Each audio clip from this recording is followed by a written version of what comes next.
Right, నమస్తే, welcome to Andhraprabha.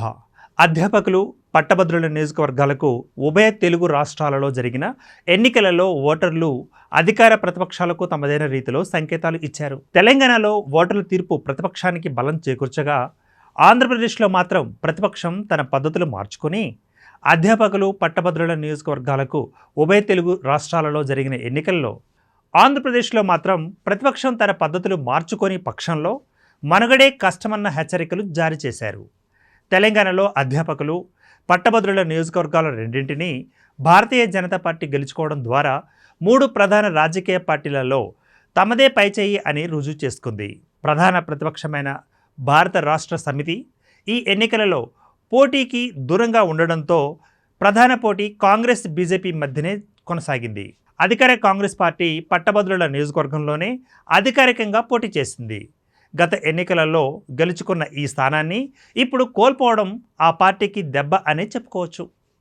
ఒకప్పుడు ఉత్తర తెలంగాణ భారత రాష్ట్ర సమితికి ఆయుపట్టుగా ఉండేది. గత అసెంబ్లీ ఎన్నికలలో ఉత్తర తెలంగాణలో బీఆర్ఎస్ పరాభవాన్ని మూటగట్టుకోగా బీజేపీ బలపడింది. ఇప్పుడు ఈ ఎన్నికల్లో ఆ పార్టీ తన స్థానాన్ని మరింత పటిష్టం చేసుకున్నట్లుగా మారింది. ఇక తెలంగాణ ఉద్యమానికి అండగా ఉండిన ఉమ్మడి వరంగల్ జిల్లాలో అధ్యాపకుల నియోజకవర్గంలో కూడా బీజేపీ తన పాగాను వేసింది. భారత రాష్ట్ర సమితి ఎన్నికలకు దూరంగా ఉండడం బీజేపీకి కలిసి వచ్చినట్లయింది. ముక్కోణపు పోటీ జరిగి ఉంటే పరిస్థితి ఎలా ఉండేదో చెప్పలేం, కానీ బీజేపీ తెలంగాణలో విస్తరిస్తోంది అన్న అభిప్రాయం ఈ ఎన్నికల ఫలితాలతో ధృవపడుతోంది.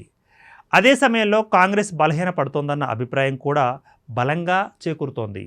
అదే సమయంలో కాంగ్రెస్ బలహీనపడుతోందన్న అభిప్రాయానికి బలం చేకూరుతోంది. ఇదే ధోరణి కొనసాగితే వచ్చే సార్వత్రిక ఎన్నికల నాటికి కాంగ్రెస్ పరిస్థితి ఏమిటన్నది ఇప్పుడు చర్చనీయాంశంగా మారిన అంశం.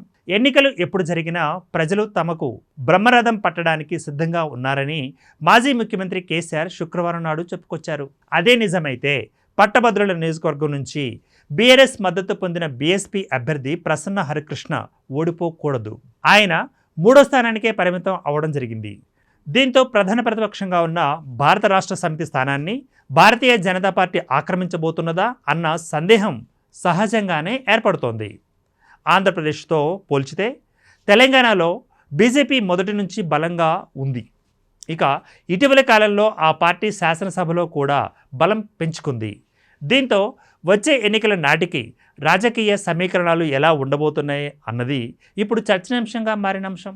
జాతీయ స్థాయిలో ఎన్డీఏను పటిష్టం చేయాలని ప్రధాని నరేంద్ర మోదీ భావిస్తున్నందువలన వచ్చే ఎన్నికల నాటికి తెలంగాణలో కూడా ఎన్డీఏ ప్రయోగం అమలు చేస్తారా అన్న ప్రశ్న కొన్ని రోజులుగా వినిపిస్తోంది. ఆంధ్రప్రదేశ్లో టీడీపీ, జనసేన, బీజేపీ కూటమిగా ఏర్పడి ఘన విజయం సాధించిన విషయం తెలిసిందే.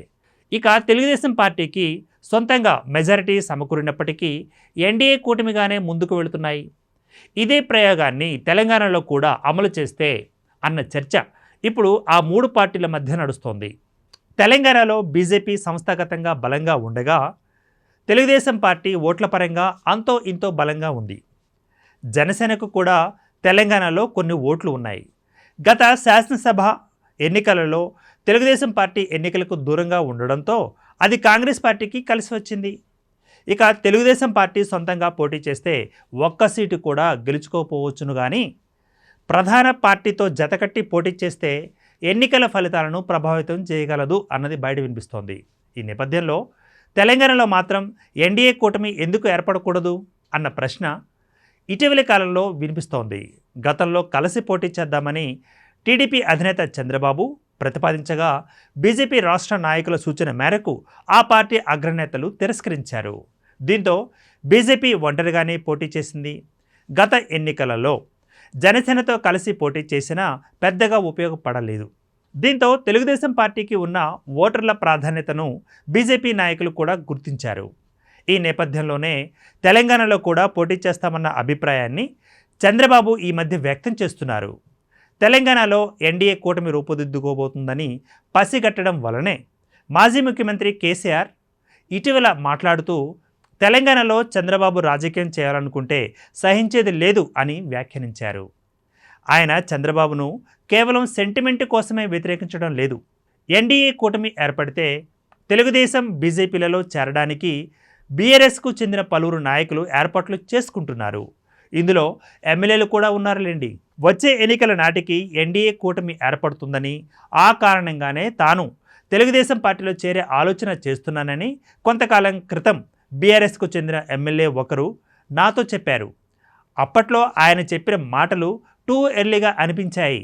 కానీ ఇప్పుడు పరిస్థితులు వేగంగానే మారుతున్నాయి. బీజేపీ అగ్రనాయకత్వం ఆలోచనలు కూడా మారుతున్నాయని అంటున్నారు. ఇక తెలంగాణలో ఎన్డీఏ కూటమి ఏర్పడితే ప్రధానంగా నష్టపోయేది కేసీఆర్ మాత్రమే అన్నది బయట వినిపిస్తున్న టాక్.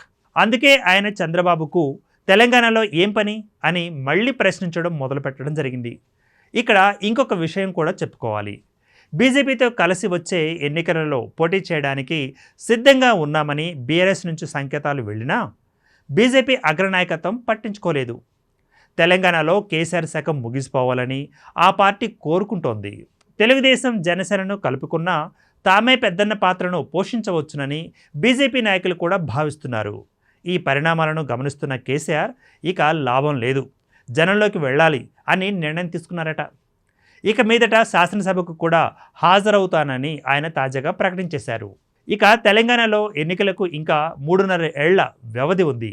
ఈ 3.5 ఏళ్లలో ఏదైనా జరగవచ్చు. ఎమ్మెల్సీ ఎన్నికల ఫలితాలతో బీజేపీ ప్రస్తుతానికి మంచి ఊపు మీద ఉంది. ఇప్పుడు తెలంగాణలో కూడా ఎన్డీఏకు పురుడు పోయాలన్న ఆలోచన ఊపందుకుంటున్నందున కేసీఆర్ మాత్రమే కాదు, ముఖ్యమంత్రి రేవంత్ రెడ్డి కూడా మేల్కొనాల్సిన అవసరం ఉంది. కాంగ్రెస్ పార్టీలో ప్రస్తుతం ఎవరికి వారే యమునా తీరే అన్నట్లుగా వ్యవహరిస్తున్నారని బయట వినిపిస్తున్న టాక్. ప్రభుత్వపరమైన విధానపరమైన విషయాలను కూడా ముఖ్యమంత్రి కంటే ముందుగా మంత్రులు ఇతరులు ప్రకటించేస్తున్నారు. దీంతో ప్రభుత్వ రథసారథి ఎవరన్న ప్రశ్న సహజంగానే తలెత్తుతోంది. ఈ కారణంగా కాంగ్రెస్ పార్టీ బలహీనపడుతోందన్న అభిప్రాయం కూడా బయట వినిపిస్తోంది. కాంగ్రెస్ పార్టీ అధిష్టానం ఇప్పటికైనా మేల్కొని రాష్ట్ర నాయకత్వాన్ని పటిష్టం చేసే దిశగా చర్యలు తీసుకోని పక్షంలో పరిస్థితి చేయి దాటిపోయే ప్రమాదం లేకపోలేదు. స్థానిక సంస్థల ఎన్నికలకు గడువు ముగిసినప్పటికీ ఎన్నికలు జరిపించడానికి కాంగ్రెస్ పార్టీ సాహసించలేకపోతున్నది అన్నది వాస్తవంగా వినిపిస్తున్న మాట. ఈ నేపథ్యంలో తెలంగాణలో ఎన్డీఏ కూటమి రూపుదిద్దుకుంటే రాజకీయ సమీకరణాలు శరవేగంగా మారే అవకాశం ఉంది. ఇప్పుడు తనతో ఉన్న ఎమ్మెల్యేలు కూటమి వైపు చూడకుండా రేవంత్ రెడ్డి ఎంతవరకు కట్టడి చేస్తారో తెలియదు. మరోవైపు గత ఎన్నికల తర్వాత కాంగ్రెస్లో చేరిన బీఆర్ఎస్ ఎమ్మెల్యేలలో కొందరు పునరాలోచనలో పడ్డారు. ఈ పరిణామం కాంగ్రెస్ పార్టీకి ఇబ్బందికరంగా పరిణమించింది. ముఖ్యమంత్రి రేవంత్ రెడ్డి ఈ విషమ పరీక్షను ఎదుర్కొని ప్రభుత్వాన్ని పార్టీని ఎలా కాపాడుకుంటారో వేచి చూద్దాం.